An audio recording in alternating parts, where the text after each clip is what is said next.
धार्मिक अगुओं ने हाकिम पिलातुस से कहा कि यीशु खतरनाक था और वो राजा होना चाहता था। पिलातुस ने यीशु से पूछा, क्या ये सच है? मैं राजा हूं। यीशु ने उत्तर दिया, पर इस संसार का नहीं हूं।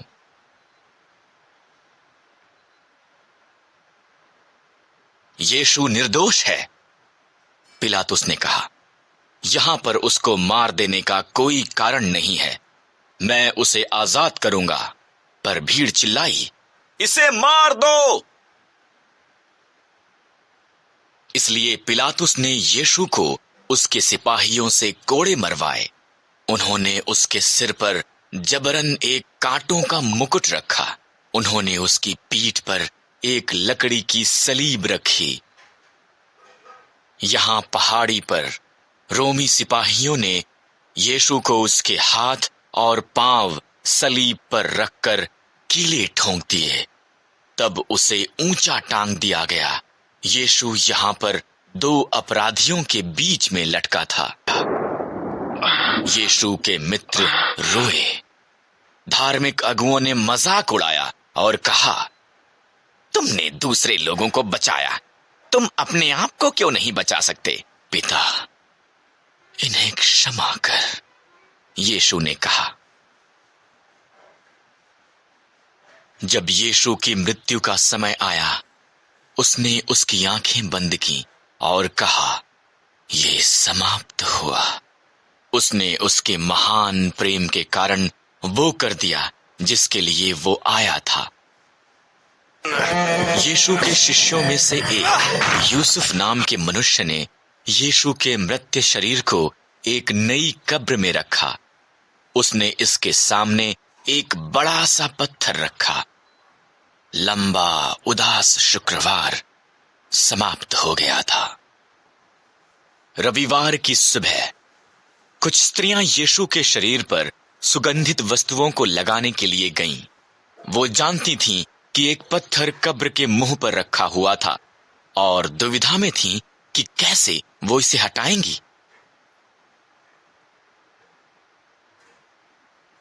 जब वो वहां पहुंची, पत्थर पहले से ही हटा हुआ था।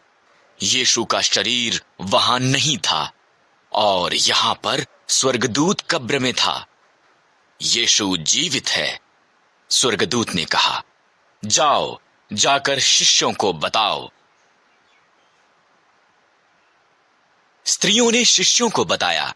पतरस और यूहन्ना स्वयं देखने के लिए यीशु की कब्र पर गए।